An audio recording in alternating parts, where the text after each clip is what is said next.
An important show today as Amanda Knox joins me to share from her latest book. She's realized she doesn't need anyone else to speak for her. So in her words, to be free is to be powerful. And if your power is kindness, you are always free. No one can stop you from being kind. New Day Northwest starts right now. It's a new day. Now, from the Virginia Mason Franciscan Health Studio at King 5 in downtown Seattle, this is New Day Northwest. Welcome to the show, friends. I'm Kelly Hansen. I'm really excited to have you all on this New Day journey with us this morning. We have Washington native Amanda Knox, and she's been free for the last 14 years, at least free in the sense that she's no longer sitting in a prison for a murder she did not commit. Back in 2007, she spent 4 years in an Italian prison, wrongfully convicted in the murder of her then roommate, before finally being acquitted. And that wasn't the end of the legal troubles with the Italian court. At least she was back home, but free? Not entirely, at least not mentally. And almost 2 decades later, Amanda Knox feels like she is finally reclaiming her identity and finding true freedom. And she shares that process in her new book, Free: My Search for Meaning. Welcome back to the show. Yeah, thanks so much for having me. So I want to get right into it. This is your second book, like we said. Why do you call this one your story versus the first book? What makes them different? Yeah, so Waiting to Be Heard was published back in 2013 when I was still in the midst of my trials. I think my acquittal had recently been overturned. I was facing a new trial, and I really felt like Waiting to Be Heard was me reacting to all of these stories that had been written about me. I had been in prison, unable to tell my side of the story for so long, and so Waiting to Be Heard was my attempt to put my story out there and to really there was a lot of misinformation out there, so trying to reestablish what was true and what was not true. This story, however, is very much what I feel is my story. In a lot of wrongful conviction stories, you tend to see that there's the crime, and there's the trial, and then they get out of prison, and then they have their first hamburger, and the end, curtain closes, nothing ever happens to them ever again. And I like to say that actually I feel like that's when a person's story truly begins, because suddenly they are now in the world. They have to re-enter the world, rebuild themselves, reestablish a sense of where they belong in the world, and also process how this traumatic experience has become a part of who they are. I think that is true of wrongfully convicted people, but also anyone who has been through a really traumatic ordeal. Is like when you are no longer in survival mode, what do you do? And my own journey is full of misadventures and mistakes. And I think it's really important not just to highlight oh, yay, I'm doing great now, but all the ways that the trauma of the initial, someone breaking into my home and raping and murdering my roommate, how that has had ripple effects throughout my life. Wow, so important, and you can really tell the difference. So thank you for sharing the difference between the two books. And in this book too, it mentions you learned about the currency of kindness. You say, when I couldn't get what I needed, I could still give what someone else needed. What currency of kindness did you realize that you could offer in prison and beyond? Right, so really understand, I have a fun little moment of thinking, be careful what you wish for in life, because I went to Italy to become a translator. I really wanted to understand language and culture and be able to be that bridge builder between people who couldn't otherwise understand each other. And I get thrown into prison, my life is completely ruined, and then I find myself in a position to be a translator for prisoners. So after I'd spent about a year or so in prison, I became fluent in both prison Italian and courtroom Italian. And a lot of the women that I was in prison with were not Italian. They were also foreigners, so they couldn't speak the language. And so I ended up writing a lot of their correspondence for them, translating their court documents for them, going with them to the doctors to explain what ailments they had, and really just learning that out of all the people that I was in prison with, yes, I was innocent, but also I was really lucky in comparison, and trying to figure out how could I be a resource instead of being a competitor for the scarce resources that were available. Wow, so powerful. And in your story too, there's definitely a common theme of feeling stuck. Obviously when you were in prison, but even when you came home, because you felt like you were never really free, just with the scrutiny, media, everything that was going on. So what have you learned from all that that can help with other people that are maybe sitting at home and feeling stuck? Yeah, I think one of the really surprising ironies that I experienced was, I had spent all this time in prison just wanting to go home, wanting to have my life back. And then weirdly, when I came home, I was put into a world that didn't have a place for me anymore. I couldn't go back to the life that I had before. I was being stalked. I was receiving death threats. I couldn't go out my front door without somebody taking pictures of me. And I realized very quickly that I was just the girl accused of murder. And whether or not I proved my innocence would never change that. For the rest of my life, I would be proving my innocence every single day. And that meant that I either had to be perfect or invisible. And it was just completely terrifying. So how do you find purpose in that? It was honestly a little bit easier to find purpose in prison than it was in freedom. Yeah, fair. And so going on this journey again of stumbling through trying to find my place in the world is really what this book is about. Do you still feel like that girl, the girl that was accused of murder, or do you feel different now? And is this part of like that journey to heal, writing a book like this? Well, I think one of the biggest things that I've realized is that there's the life that we should have lived, and then there's the life that we really are living. And I think part of the grieving process is like doing homage to that life you should have lived. Like, I never should have been, accused of murder and put through prison and all of that. I never should have been the girl accused of murder. But that's not my reality. My reality is this. And so what do I do to make this life worth living? I had to ask myself that question in prison, and then I had to ask myself that question again, all over again in freedom. And it took really coming into contact with other communities of people who had been through traumatic experiences, either women who had been vilified in the media or other people who had been wrongly convicted, or even just, young people reaching out to me on social media saying that they were feeling vilified in their community. What do I do? And I think one of the things that I really think and believe is that the second we just allow ourselves to grieve that life we should have lived and let it go, then we can become grounded in the life we do live. Except I am the girl accused of murder. There's nothing I can do about that, but I am not limited by that definition. That is not a box that I have to be contained in. It is a box that I can step on and use as a platform to share my own message and tell my own story. That's really powerful for a lot of people at home and me. Thank you for sharing that. And I saw a recent interview where you talked about how you're going to explain, to your children the injustice that you went through. So if you can walk us through what that discussion looks like and beyond. Yeah, I think one of the things that I wanted to show in this book is that the way that you experience trauma and grief is something, it's almost like this awkward box that you're carrying around for the rest of your life. It's not that it just goes away. Every time something new and like a new phase of your life begins, you are going to be reflecting upon what has happened to you in this new light.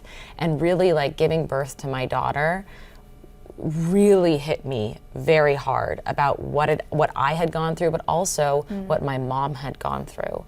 Like, I gave birth to my daughter and she was crying because she had just been born, right, and was just like, I'm here, oh my God. And my first words to her were, I'm sorry, because I couldn't take away her pain from her. And I was just stricken by this realization that the entire time, my mom had wanted to take that pain away from me and she couldn't. Right. And like how just devastating that was for her. And so I think for me, what I'm trying to show when I talk to my kids about this is like, there are inevitable pains that are going to happen to us in life, but we do not have to feel like they take over our lives. They are not, our life is not over the second we experience overwhelming pain. We can hold it, we will hold each other through it, and we will get to the other side and be bigger and better for it. Wow. Okay, well, that was amazing. Thank you for sharing that and being so vulnerable. and sorry that I'm getting all emotional. And Amanda will be reading from her book, Free, on April 21st at the Elliott Bay Book Company, along with musician Chris Ballou. So make sure to RSVP. And I know there's much more to talk about, so don't worry. Amanda will be back later in the show to share more about what she calls her life's mission now, advocating for and supporting others who have been wrongfully accused. That conversation is still to come. And coming up in just a bit, we're also getting some great food while getting to watch our favorite sports at the same time. Later in the show, the brand new Tom's Watch Bar that just opened up in Queen Anne is here with a tasty recipe for a prime rib dip. But up next, esthetician Angie Tiara is here to give us tips and tricks on how to tackle some spring cleaning with our beauty products, so stay with us. Spring is here, and you know what that means, spring cleaning. But have you ever deep cleaned your beauty products? Here with me now to talk about it is Tacoma esthetician and makeup artist Angie Tiara. Welcome back. Hi, to New Day, thanks my for having me friends. again. I love when you're giving us all the tips and tricks. And love sharing it. Okay, good. Beauty spring cleaning though, why is this so important? It's so important because we need to declutter, right? And then True. to make space for the spring and summer stuff. Because fall and winter, it's a little bit different, the products that you use. I mean, if you look at my makeup bag, I probably don't need Or do we need the same five lip different lip colors. So, and then most of this we gonna, clean and then check out expiration date, because do you know they expired? I actually kind of feel like I knew this, but I've been really bad with my mascara. I think I've had my mascara, I don't even want to tell you, because, okay, tell me about I don't wanna expiration hear dates. it. I know, what Okay, should I be looking so for? anything honestly around the eyes, mascara, eyebrows, those are the least amount, like 3 to 6 months only. What? Yeah, because you expose a lot of air and bacteria is going to get in here, and then plus you put it on your eyes, right? You want to be really careful. Anything that goes to your eyes, it could cause pink eye. Pink eye, that's all I need on this show. infection, Okay. Right, but blush and more like powder stuff, it lasts about 12 to 2 years. Okay. Sunscreen depends. Each packaging, they'll kind of tell you in the back. There's a little logo. Okay. 12 months, 16 months, 18 months. Those are after opening the product. Okay. But it doesn't always tell you it doesn't really looks expired. Right. It's not moldy or anything, right? But especially if you barely used it, because I don't want to be wasteful, I guess Right. is what I'm thinking. I don't It want to is. toss something I've hardly it is used. a very overconsumption market, so you got to really think and know what you really need, because products is going to stop working as soon as it's expired. So the blush maybe is not going to be as pigmented anymore, right? Eyeshadow is going to be a lot of fall offs, or you gonna start smelling funky stuff. Those Okay. are the time to toss it away. Time to toss. Well, do you Yes. have ideas on how to not be so wasteful then, looking at, these expiration dates? What should we do? In this day and age, there's just a lot of influencer out there, right? We are doing a lot of products reviews, but really knowing what you really need. And then think about that. Oh yeah, this will expire in 6 months. So why do I need 5 of them? Yeah, and there's subscriptions too, right? At some And I makeup don't know companies. about you, but I use the same thing again and again, honestly. too. The same color again and again. So it's almost just reminding myself that I don't need it. All I don't right. need it. Well, and you're going to walk us through a demo of how to clean some of our beauty tools too Yes. that we have. So what are we looking So at? first things first. Oh my God, don't zoom this in. But I kept it because it's dirty. But mascara, it leaves a lot of products there. Yeah, on it's just the lash curler. The lash curler, and it's not going to perform the same, right? So you probably want to clean it with alcohol. Okay, so you're spraying on alcohol. You could even use soap and warm water, like a dish soap. And how long or how many times would you be cleaning something like this? I say don't wait too long like me like this, that it's so hard to clean. You probably want to clean it about once a week. Oh gosh. Okay. Once a week. Ooh, I've been naughty. Okay. And then the same thing with brushes. You probably also want to clean it once a week. And then Once a also week? store it in the nice and compact area in your restroom, like in the medicine cabinet or something, not just like next to the toilet, because you know, you don't want to go there. Okay, we don't want to go there, but that's fair. Right. So again, with something like that, Yeah. what would soap and water? So something like this is foundation. Sometimes it's really water resistant, so water won't do it. So sometimes even with water and soap, you'll still have like something like this. So you want to use a brush cleanser, specifically made for the brush. That's so good all to you know. need to do is just spray deliberately, like a lot of them. You could also dip it, but for the purpose of it.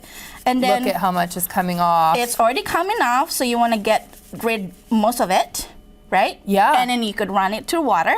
And once they're washed like this and it's clean, Look at how pretty that looks. 70% alcohol. To sanitize it again before. Okay. Yes, yes. And then a hairbrush. You have tricks Hairbrush. for this. Everyone has. If you have hair, you have this I problem. also was just telling Kelly, I kept my hair. It doesn't look like this all the time, but Fair enough. This handy brushes that I got in like Japanese dollar store, Wow. and then you could just. And that actually gets like, because sometimes you can have little fuzzes and things like that I'm not always able to Right. get out of my hairbrush. Right. Look at that. That's satisfying. And like less than a minute. Oh. And then after that, you wash it with like warm water and soap. And you said sponges too, or you got to kind of know when to Okay, throw it away. sponges sometimes black. Oh, it doesn't look dirty. Right. But it look. Yeah. Yeah. Yeah. And it's porous, so honestly, even if you wash it, it's not going to be disinfected. So just toss it away. Toss it. Toss it Moving away. right along here, what do we have over here you want to show So me? this one is skincare products. Skincare product do also expired, especially serum, vitamin C, retinoid. Vitamin C, when it's exposed to air, it just lost the potency. Right. So like, look for skincare that is like with an airless pump like this, right here. That's the so product moves interesting. up, so there's no air coming in or out. So then less bacteria, and then the product will last longer. And these are organic, natural skincare. Natural organic skincare do actually expire sooner than others, right? Right. So that's something that you got to be mindful too. When you're buying organic product or natural, don't buy in like bulk. That's fair. Buy more like just a regular size, if not like the travel size. And then you could always refill it. That way you're not over consuming, and then you're not end up throwing things away. And you're not being wasteful. Because- Sustainable girlies. Yes, because even when you donate some products, some store, they don't accept use. Right. They accept unused or like slightly used. Right. So if it's like already expired, I think you just. It's time. Better safe than sorry. Yes. Thank you so much Of for being here. We course. love when you're on with all the tips. Thank you. And when we come back, the Seattle Reign is here. We get an update from the team as their season has just kicked off, so stick with us. Crnogorcevic. Slung inside. Fishlock! The Seattle Reign season is off to an exciting start thanks to plays like this, a Jess Fishlock goal after a beautiful assist from rising star Maddie Mercado. It came in Mercado's first ever regular season start against the North Carolina Courage, and she's here now in studio. Thank you so much for being here, Maddie. Yeah, thanks for having me. That was so exciting. Congrats on the Thank assist. you. How does it feel to just be out there, playing like something you love, obviously? I mean, it's amazing. I love being, a part of this team and the culture here and everything. It's just so much fun. And how are you settling in coming off of your rookie year? Yeah, I learned a lot my rookie year. It's a big, obviously, transition into professional soccer. Coming from college and stepping into a new environment and everything. But our team is so welcoming. We have a lot of amazing veterans on the team, so it made it a lot easier of a transition. Definitely. And so how did you get into playing soccer professionally? I think it was from a young age. I kind of had this mindset of I was good at it. And so it was That something, helps. it does help. So it was kind of something that I love to do. I come from a very competitive family. My brother obviously is a pro athlete as well, but I was really good at it and I enjoyed it, and I was kind of like, let's see how far I can take this. And here you are. here I And so am. you talked about, your professional, that professional athletes in your family, like your brother, he's a starting pitcher for the Phillies. Yeah. So is your family super competitive? We are, yeah, very competitive, especially when Monopoly comes out on family game nights. I know that well, yes. That's when it gets really competitive, but we are, yeah. We have a good time though. That's it's all incredible in good fun. to have, like, both of you all professional athletes from the same family. Are your parents just like, taking credit? I feel like my parents would take credit for something like that. They do. My parents, my mom actually played pro tennis too for a while, so both of them played tennis in college.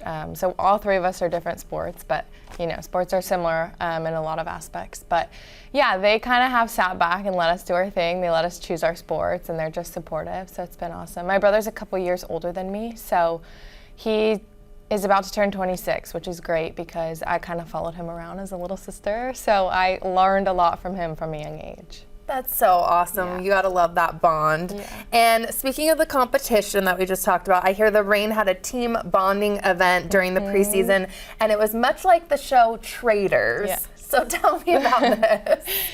So it's called Cloak and Crown, and it was a lot of fun. I'm gonna spoil it. I was a trader. You were the trader. I was one of the traders. Okay, yes, I was one of the multiple. traders. There was multiple of us. I was chosen as one of the traders. My house was very suspicious of me from the beginning, so I had to lie to everybody, which I am a bad liar. So that was a challenge for me, but it was a blast. Honestly, now that we're in season, I'm like, God, can we bring it back? It was so fun. Oh, I imagine that would be I'm obsessed with that show too. And one of Really? our producers is like a big fan.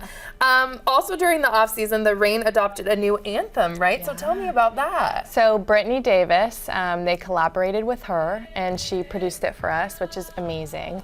Some of our teammates actually were able to participate and have a voice in that as well. So it's our new walkout song, which is awesome. It kind of is like an anthem for the direction we want the club to go in terms of rising up and changing and the community and ambitious and all of those sorts of values, which is really exciting. Oh, I'm getting goosebumps already hearing some of it in the background there. Yeah. Thank you so much for being here. We really appreciate your time. Yeah, thank you good so much luck for this having me. season. Thank you. And up next, we're going to tell you about a great place where you could catch a Reign game or Sounders or any sport for that matter. We're checking in with Tom's Watch Bar after the break. New Day Northwest is back, now from the Safeway Kitchen. Welcome back. Okay, we're going to talk sports. This week is Kraken Fan Appreciation Week. You know we air Kraken games right here on King 5, and the team is super thankful for all of you loyal fans and viewers out there. Throughout this week, they're actually going to be giving daily giveaways. Make sure to check this Seattle Kraken social media accounts to participate. You could win tickets to the final home game against the Kings and a player game-worn jersey. Exciting. And now my next guest is from a place where you can definitely watch a Kraken game in style. Tom's Watch Bar just opened up in a brand new location here in Seattle, right next to Climate Pledge Arena where the Kraken play. And here to tell us all about it is Joe Ortiz from Tom's Watch Bar. Welcome.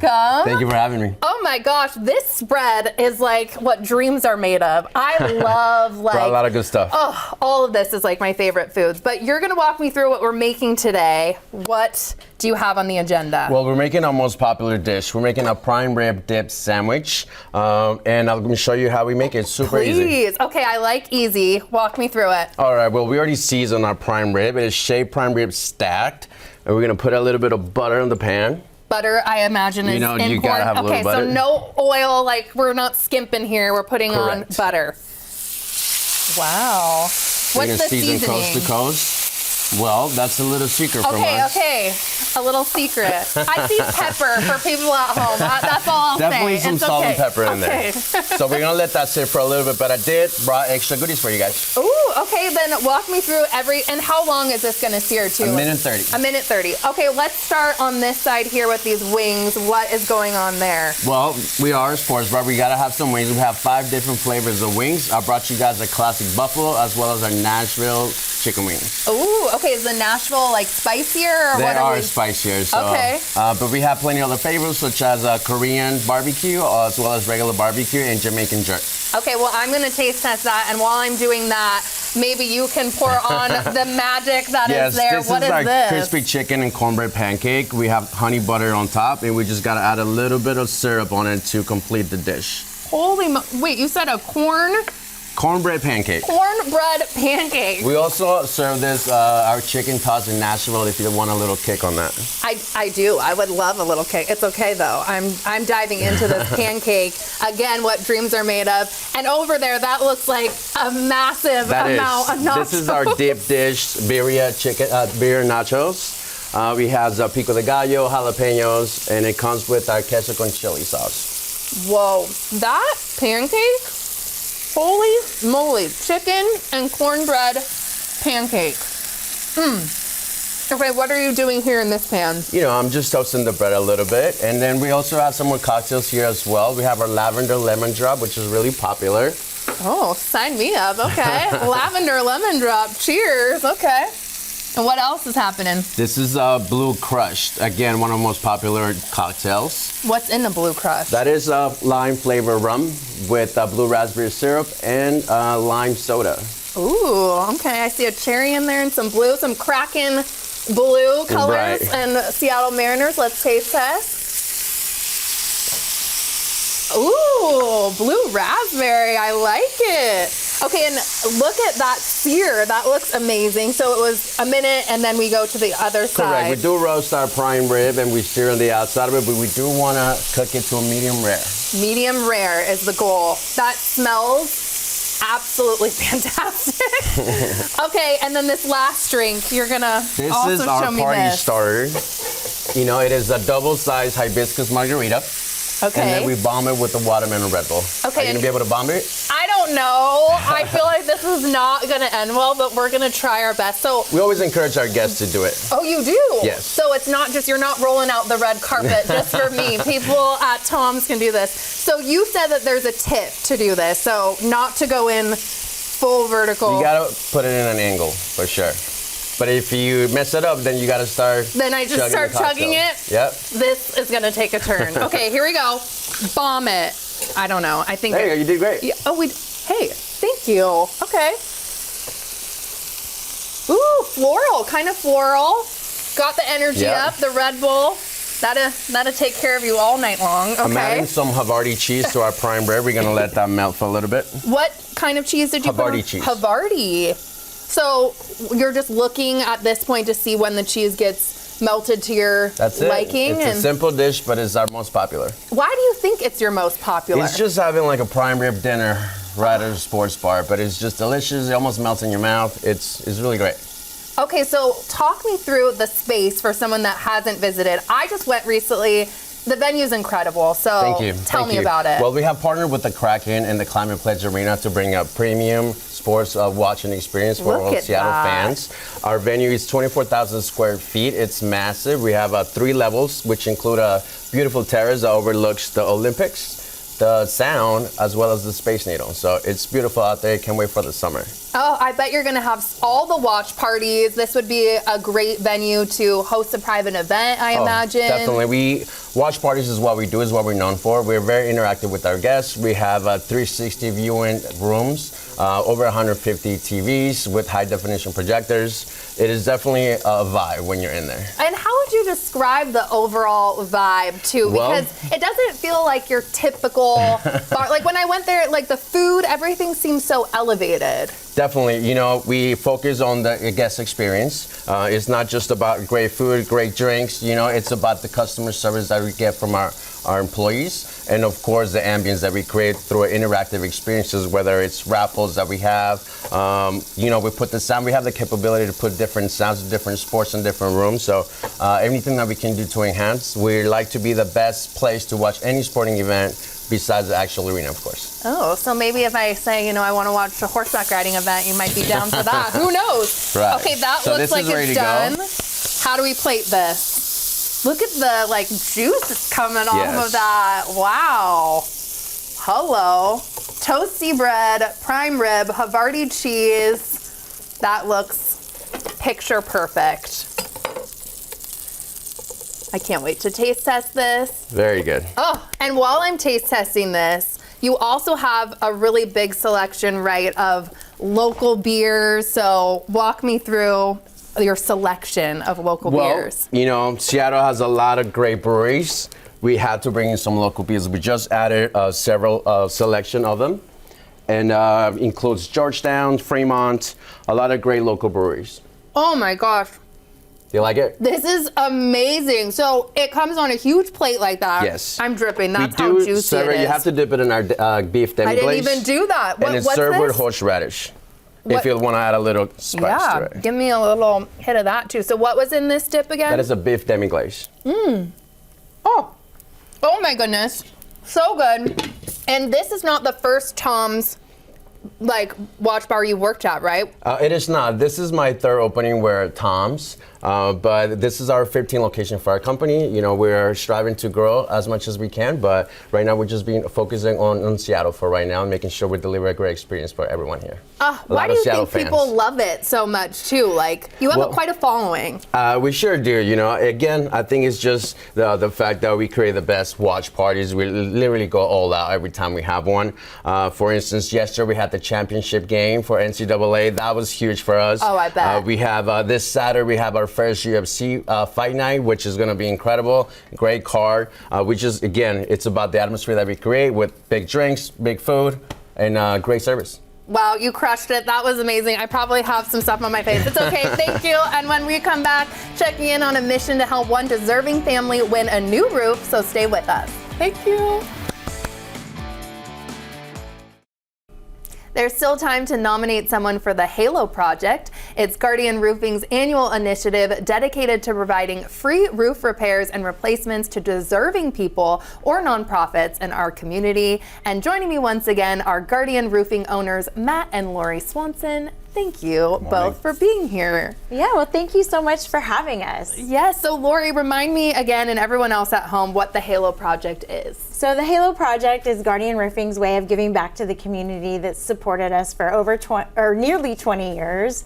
And in 2018, we started giving homeowners in need or families a free roof, absolutely free of charge. Gosh, amazing. To help them keep safe and dry. Oh, so good. And Matt, I want to hear about another past Halo Project recipient. What can you tell us about Andrea in Issaquah and then the shape that her home was in? Oh my goodness, yeah. So Andrea had really kind of dealt with a one-two punch. Single mom, autistic daughter.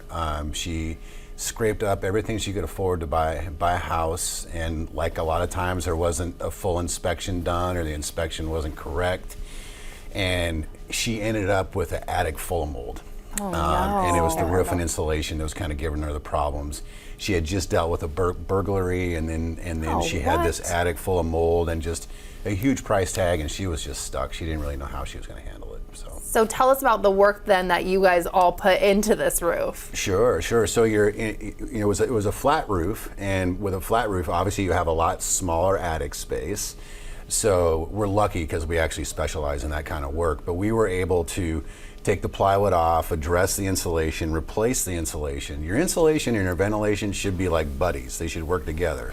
But if they're not getting along, it can cause huge problems, and that's kind of what she had. So when I looked up inside that attic, I felt like a first responder almost. It was like something has to happen here. And we took all the plywood off, addressed everything, and actually put a power fan in to move air through the attic, and she's safe and sound.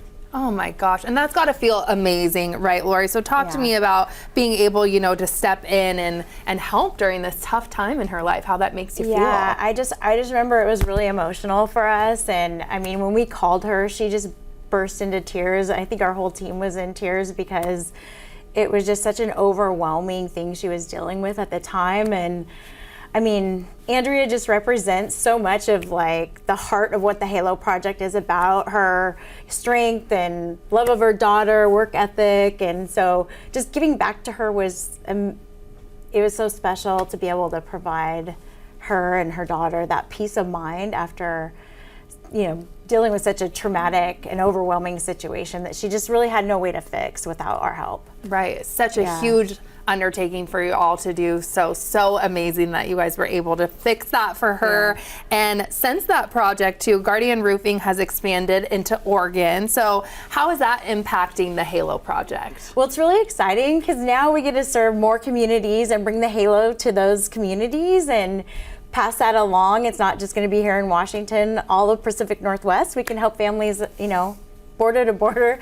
And it's not just about growing the business, but growing the impact that we have through the Halo project. So cool. And Matt, how can the community get involved? Because I'm sure there's so many people sitting, watching at home like, well, what can I do to help? Well, the first thing is you can go on guardianroofing.com, or there's on the show, there's the QR code. Yes, I'm not we the have that up. Yeah, guy, you know, you're somebody right. have to tell me. It's right there. You see it on your screen, the QR code. Scan it, people. Yeah, that thing. If you know how to do that, do that. But also, you can go on our website, guardianroofing.com, to nominate anybody who wants to help. Whether it's industry people that want to donate materials, or even the day of, there's food for the participants, all those things. Anybody that wants to help, we'll figure out how to put it to good use. Yes, we'll take any support that we can get, for sure. Yep. Pitch. Yes. Lori, why is it so important to you all to keep the Halo project going? I mean, we can feel your guys' passion, but why keep it going? I mean, to summarize it the best that I can is just that it changes lives. I mean, bringing that sense of safety and security to someone in their home that they wouldn't have otherwise without the Halo project, it's just an incredible honor, and we want to keep it going as long as there's a need, and I think there will always be a need. Definitely. Well, thank you to you both for being here again and sharing all this great information about the Halo project. We really appreciate it. Thank you so much. Yeah. And nominations are now open for the Guardian Halo project. Just scan the QR code, like we said, on the bottom left corner of your screen to nominate someone in need of a new roof. The deadline to enter is May 2nd. Nominees may be at least 21 years or older, and they must own the home that is being nominated. The contest is open to Washington State residents living in King, Pierce, Snohomish, Kitsap, and Thurston counties. See king5.com/contest for complete details and restrictions. Amazing. And when New Day continues, Amanda Knox sits down with me again to talk about her work helping other exonerees. More than 15 years after she was wrongfully convicted, she's doing the work to make sure others don't suffer in the same way. An important conversation right after this. This portion of New Day Northwest is sponsored by Guardian Roofing. This is New Day Northwest. Welcome back. We started the show this morning with a conversation with Amanda Knox, wrongfully convicted in Italian courts of killing her roommate back in 2007. We're continuing our conversation, focusing on the work Amanda is doing with the Innocence Center that works to free the innocent and prevent wrongful convictions. Amanda, thank you for staying with us and sharing more about this. So I know you're deeply passionate about this. You sit on the board of the Innocence Center. So tell me about the work that they're doing. Excellent. So the Innocence Center is one of many of these innocence projects that are throughout the United States and throughout the world. It's not just specific to a certain region. It's looking at cases that are all over the world. And its primary goal is to identify cases of innocent people who are in prison and to work to help bring those people out. And I think one of the big things that's really challenging about this work is very often you have lots of innocence cases, but do you have the means to prove their innocence? Or do you have they exhausted all of their appeals? Like a lot of the times we have to say no, even to people that we know are innocent, because the legal system doesn't allow us to reopen their case after a certain point, and it can be really devastating. Wow. And you actually just got an award too with the Innocent Network Impact Award. How much did that mean to you to get awarded that? It was a big deal. I'm not going to lie. The Innocence Network Impact Award is awarded to a freed or exonerated person every year. One person who has had an impact in shedding light on wrongful convictions. And so it was very, very meaningful to be to be recognized for, I go in front of legislatures and try to get laws passed that would protect innocent people. I do a lot of writing and storytelling around not just my own case, but other people's cases. On my podcast Labyrinths, I did a really big series recently about false confessions and police interrogation techniques that are coercive. And so, I'm in my own little way trying to take what I have learned from the Università of Hard Knocks and put it to good work. And so to be recognized by my community was huge. Such an honor, and you really are doing amazing things. And you mentioned this, you were interrogated for 53 hours, over 5 days, in a foreign language, without a lawyer, coerced into signing statements in the middle of the night. This all happened to you, but you learned that this is also all too common. Yeah, for the several years into my imprisonment, I just didn't understand. I had no context, no understanding of what I had been put through in my interrogation room. And I actually really blamed myself for what had happened. My Italian wasn't good enough. Oh. I was too scared. I was too confused. The police were mad at me, and I just got overwhelmed. And I didn't realize that false confessions are very, very common in wrongful conviction cases. More common in cases where the stakes are at the highest, when there's like a murder charge. And so really what we need to be looking at is what is happening behind closed doors, where people, innocent people, are being coerced into implicating themselves and others in crimes. And a lot of it goes back to, basic bullying, just like beating at somebody and yelling at somebody and long enough until they feel like there's no way out except for me to just say what they want me to say. Or a huge thing that I'm really pushing back against is deception. So a lot of people don't know that police can lie to you, and they can present to you a false reality. They can say, we have your fingerprints at the crime scene. They can say, we have witnesses who place you at the crime scene. And a lot of people either will think, oh my God, I'm being framed. I need to confess just because I need to mitigate the damage here. If I don't, they're gonna put me on death row, who knows? Right. Or in my case, I was actually convinced that I had what is called trauma-induced amnesia. It goes back to, during the Satanic Panic in the 90s, when people were convincing children or convincing adults that the reason why they had depression was because they were molested as children, and they had repressed memories of traumatic events that they couldn't actually remember. And so they would be hypnotized or whatever to draw out these real memories, which were not real. Wow. Like, this is how police will construct a false reality around a person and make them think, oh my God, I have no memory of being a part of this crime, but could it be true? And they start to question themselves, and honestly, it's just institutionalized gaslighting.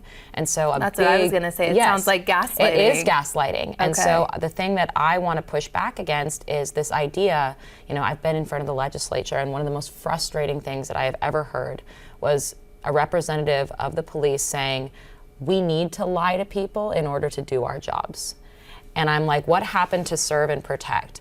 Because what happened to me was I was not, out there committing crimes. Like, someone had committed a crime against me. I came home and found my roommate was raped and murdered.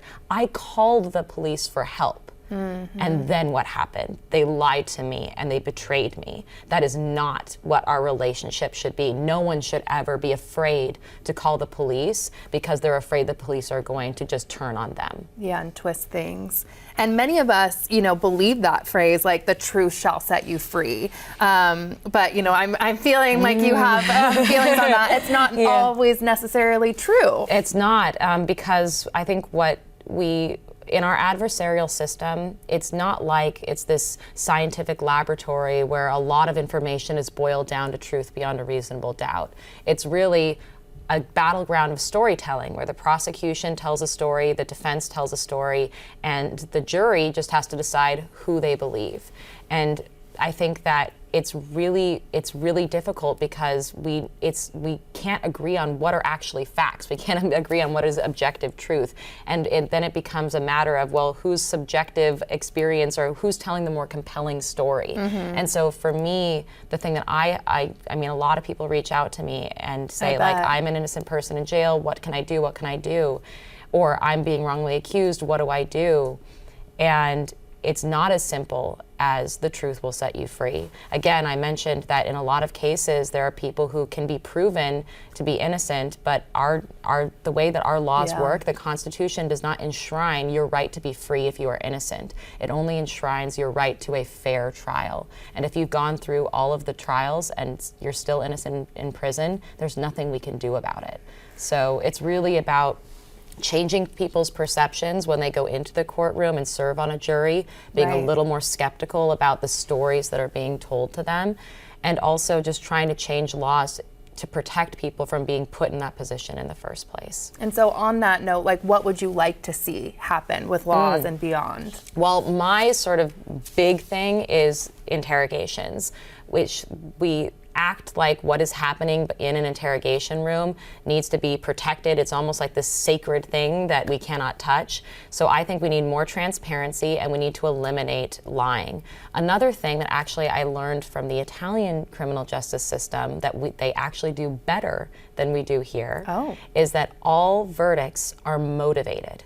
So in our country, a verdict is delivered, guilty, innocent, but we don't know why.